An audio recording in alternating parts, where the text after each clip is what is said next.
officially at 135 pounds.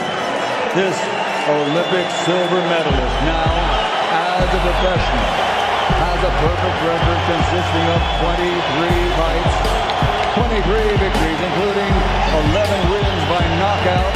He's a three-division, three-time world champion from Newark, New Jersey, former featherweight world champion, former super featherweight world champion, the reigning, defending, undefeated WBC lightweight champion of the world, Shakur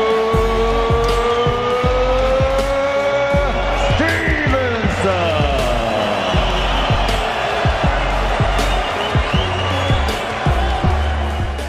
And there he is at just 24 years old. Lives here in Vegas, but it all started in the Bay Area for Devin Haney. On to become a 7-time national champion, but instead of going the Olympic route, he turned pro in Mexico at 17 years old. He came up old school, the hard way. Made his U.S. debut here. Please welcome Devin, the Dream Haney. Two undefeated minds, two elite technicians, one ring. Devin Haney versus Shakur Stevenson isn't about wild knockouts or reckless exchanges. This is a chess match at the highest level of boxing. Every feint, every step, every jab could decide the outcome. Haney brings discipline, range control, and championship composure. Stevenson brings defensive genius, precision timing, and surgical accuracy. There's no room for mistakes when fighters this skilled collide. This isn't just a fight. It's a battle to prove who truly owns the future of technical boxing, and only one can walk away as the superior craftsman. Devin Haney and Shakur Stevenson represent a new era of smart, calculated boxing. Haney has built his reputation on controlling distance, tempo, and opponents round by round. Stevenson, on the other hand, thrives on anticipation and defensive mastery, making elite fighters look ordinary. When styles this sharp meet, it becomes less about power and more about precision. Fans may not see chaos, but they will witness brilliance. This fight is about legacy, pride, and proving who is the most complete boxer of their generation. Every round will test patience, IQ, and championship mentality. Shakur is very much possible. We try to make it happen. Breaking Shakur Stevenson confidently welcomes a blockbuster pay-per-view mega fight with Devin Haney, as reports suggest Haney's camp may spin avoidance narratives. Devin Haney. Okay. Devin Haney's probably, to me, that's, I don't think it's hit its point yet, but I think in the next year or two, it'll hit a point where it's like the world is gonna demand, you know what I'm saying?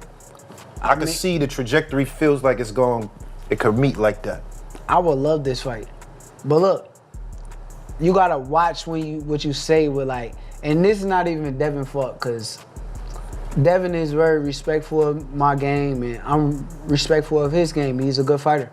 But his fans will clip and Yeah. twist and turn things into something that is not. So I try to be real careful on what I say. True. This is guy Jay on Twitter. He a big Haney fan. He be always clipping and changing stuff, Jay. Yeah, they gonna make a narrative as if like I'm scared of. I think Devin's a tremendous fighter. Do I think Devin Haney can beat me? Hell no. Shakur Stevenson believes he is on another level with no fighter capable of defeating him, while Devin cannot knock him out. He's a fucking stone cold killer who's just gonna go in there and try to knock me the fuck out. Yeah. He's gonna try to outbox me. I'm the greatest boxer.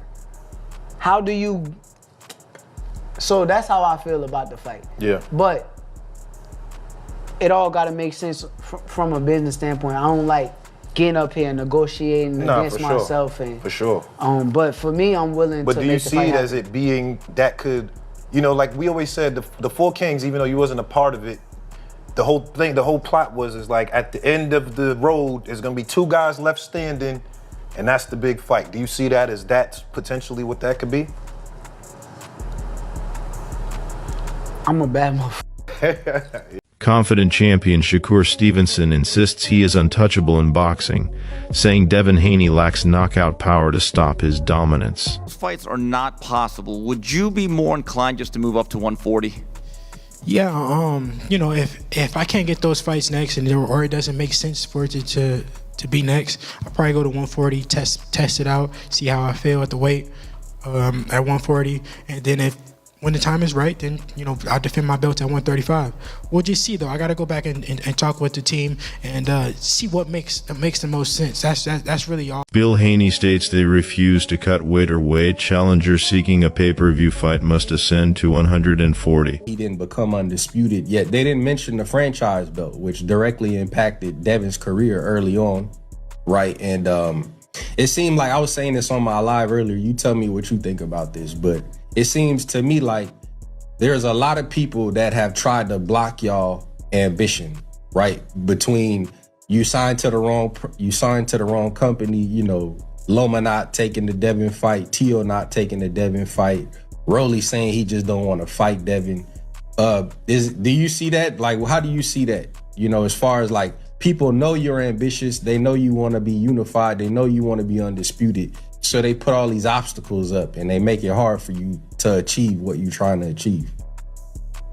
Absolutely. I think it's been historic in the way that they've done. He adds, the bout can happen anytime the challenger is ready. So we must keep our composure and our patience and understand that it's part of the process when you're that good. You know what I mean? We can't say it any other way. You know, they're running out of narratives. You know what I'm saying? And, you know, it's what the people want to see. We don't never say, okay, you know, well, this guy has done something wrong or he did bad business. So, you know, we'll never do it. Obviously, you know, when we go through negotiations and we spend time in there, whether it's put something together for Richard Hitchinson, for him to come back later and to say, you know, yeah, I want that fight. Well, when we were trying to make the fight, we couldn't. You didn't want to negotiate. You went somewhere else. When we were negotiating with Shakur Stevenson, instead of him negotiating with us, he said that he's going to go somewhere. Tim Bradley argues that Shakur Stevenson could ultimately outshine even Terence Crawford in the sport's high-stakes pay-per-view era. Crawford is already a pound-for-pound legend and 5-division champion with a premium blockbuster resume. Still, Bradley sees Shakur as an elite future A-list star with even greater upside. He stresses this isn't about collecting more undisputed belts, but about timing and opportunity. In today's promoter bridging landscape, led by power brokers like Turki Alashik, Shakur can land marquee mega fights faster, driving global viewership, sponsorship revenue, and massive monetization. Bradley believes this ecosystem could elevate Shakur's legacy beyond what politics once limited for Crawford. I feel like Shakur, just like Crawford was with me, Shakur has the ability to pass Terence Crawford. Listen up. Now, not in the stance of becoming 3-time undisputed and, you know, going up to, you know, that many weight classes. Not from that standpoint. You know, he already has 4 weight classes. Crawford is a 5-weight division champion. But in a sense of having the opportunities that Crawford didn't have. You know, Crawford would have been even bigger than what he is if the politics didn't play into the sport at the time. And now that, you know, you have guys like Turki Alashik that are able to bridge that gap between promoters and, you know, make these big fights. Shakur Stevenson is stepping into a thrilling new era, dominating the 130 to 135 pound division with unmatched skill and precision. The landscape is packed with elite fighters like Devin Haney, Lamont Roach, Ashaki Foster, Gary Russell Jr., Dalton Smith, and Brian Garcia, offering Shakur high-stakes, career-defining matchups. Experts highlight that he not only has the talent to compete, but the power and strategy to conquer these top-tier opponents. Every fight is a chance to elevate his legacy, create historic moments, and surpass even Crawford's influence, making Shakur a must-watch superstar in modern boxing history. Turki was around when Crawford was on his climb. You know, when Crawford couldn't get those big fights with like Thurman and Danny Garcia and Ugas, and he got it later with Sean Porter, but it was later. But imagine if Crawford was able to have that run, and Earl Spence, Danny Garcia, Ugas, Keith Thurman, the list goes on. If he would have had all those guys on his ledger, imagine how big Crawford would be. He would be even bigger than what he is today. Bigger than what he is today. So with that being said, with these fighters hovering around 135, these talented fighters hovering around 135, 130, guys like, Oshaki Foster, like I mentioned, going to go up to 135. He's big enough to go to 135. A massive challenge stands in their path, but as you witness these elite fighters clash, it's obvious that outside of foul play, defeat is rare for either. Devin Haney immediately counters Shakur, and Shakur fires back, showcasing the intense tactical exchange between world-class athletes. Initially, buzz surrounded Four Kings 2, featuring Devin Haney, Ryan Garcia, Teofimo Lopez, and Gervonta Davis, evoking memories of boxing legends Marvin Hagler, Tommy Hearns, Sugar Ray Leonard, and Roberto Duran, a premium fight showdown, paying homage to the sport's golden era. Haney gonna concede to that? I doubt it. So there's a major obstacle in the way. But nonetheless, as you watch these two fighters fight, you can clearly see, outside of cheating, they're more than likely not going to lose, right? With that said, Devin Haney immediately responds to Shakur. Shakur responds to Devin, right? Again, we had the initial Four Kings. It was Devin, Ryan, Teo, and Tank Davis, right? It was supposed to be the Four Kings 2.0, from the Marvin Hagler, Tommy Hearns, Sugar Ray Leonard, Roberto Duran. Interestingly, Wilfred Benitez, often ignored in boxing history, shocked the world by defeating Roberto Duran, who struggled against several of the legendary original Four Kings. Duran only defeated Sugar Ray Leonard once, was brutally stopped by Thomas Hearns, outclassed by marvelous Marvin Hagler, and ultimately bested by Benitez. Despite these monumental wins, Benitez remains underappreciated. Today, fighters like Devin Haney, Ryan Garcia, Gervonta Tank Davis, and Teofimo Lopez often overshadow Shakur Stevenson. Yet Stevenson is rising fast, especially after dominating Lopez. Meanwhile, Davis's legal battles and fight hesitations emphasize the evolving challenges and massive opportunities shaping modern boxing today. We had that Four King era, but nobody mentions Wilfred Benitez. And the fact remains is Wilfred Benitez beat Roberto Duran as well. And Roberto Duran is 1-4 against those guys. He beat Sugar Ray Leonard the first time. Outside of that, Roberto Duran, he lost to he quit against Sugar Ray Leonard.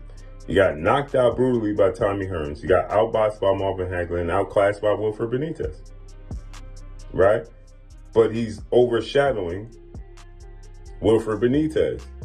And I felt like these guys, Devin Haney, Ryan Garcia, Tank, and Teo, overshadowed Shakur Stevenson.